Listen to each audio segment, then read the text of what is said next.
Now in this lesson, I'm going to be speaking about the ayah in the Quran, which some Muslims have interpreted to mean that the earth is egg-shaped. Now some Muslims might be a bit surprised that I don't believe this to be the case, that the Quran says that the earth is egg-shaped. So I'll be explaining the evidences regarding this. Now, let's begin. So this is the ayah in question. وَالْأَرْضَ بَعْدَ ذَلِكَ دَحَاهَا. So what some Muslims say is that because there's a word from the same root, which is al-udhiyu, which means the egg of an ostrich, therefore, because of this relationship, that this verb daha has an inbuilt meaning, to mean not only to spread the earth, but to make it in the shape of an ostrich egg.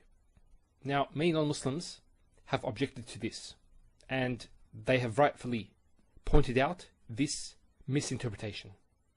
Now, the point here is that this verb daha, which is the past tense verb, it doesn't actually mean to make something in the shape of an ostrich egg.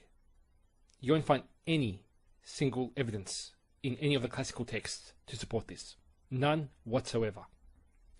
If, for example, we wanted to say that the earth was the shape of an ostrich egg, or to liken it to an ostrich egg, we would actually probably do something like this and say al-ardu kal-udhi, the earth like an ostrich egg, and would use this particle, the kaf, which is used for resemblance.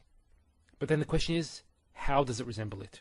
There are many things about the egg which are different to the earth.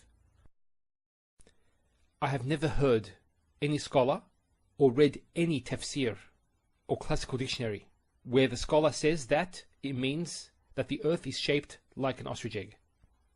Never. Daha means, in classical Arabic, he spread out or he expanded. And that's the general meaning of it. Although there are other words to mean to spread out and to expand. So the point is, what's the difference between this word and other words? A good way of understanding a word is to go to the way that the ancient Arabs used this word. How do they use it? It would give an idea of what Allah subhanahu wa ta'ala meant. So the ancient Arabs actually used this word to explain the action of an ostrich preparing the ground or the nest before laying their eggs. So in the environment where ostriches live, the ground is very hard. So what happens is they start using their feet and their beaks to soften the ground, to prepare the ground before laying their eggs. So let's have a look at this just for a second. You can see how the ostriches are doing this. They're softening the land to prepare for laying their eggs. So this is a very important matter, a matter of survival, obviously. So they want to take extra care with their eggs. And Allah subhanahu wa ta'ala actually uses this word to indicate His preparation. Preparation for us. And it's honoring for man. Now there are many aspects related to this ayah, grammatically and rhetorically, that's used. So I'm not going to get into these details. There's a lot more that can be said. What I want to actually show here is that there's been a gross misinterpretation of this ayah. The reason why is because Allah subhanahu wa ta'ala explains what dahaha means actually. He explains it in the following ayat. Why are we interpreting it to mean this if Allah explains it? So the following ayat say, أخرج منها ماءها ومرعاها والجبال أرساها.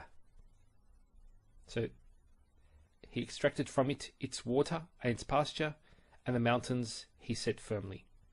Now what's interesting about this is there's no conjunction joining this ayah to what comes after it.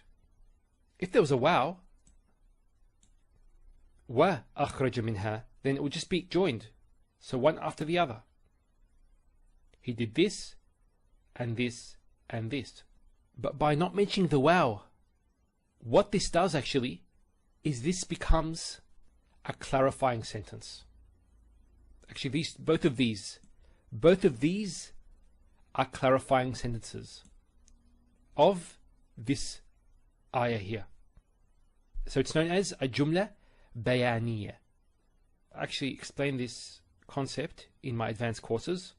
But the point here is that if you want to know what dahaha means, it's أخرج منها ماءها ومرعاها والجبال أرساها.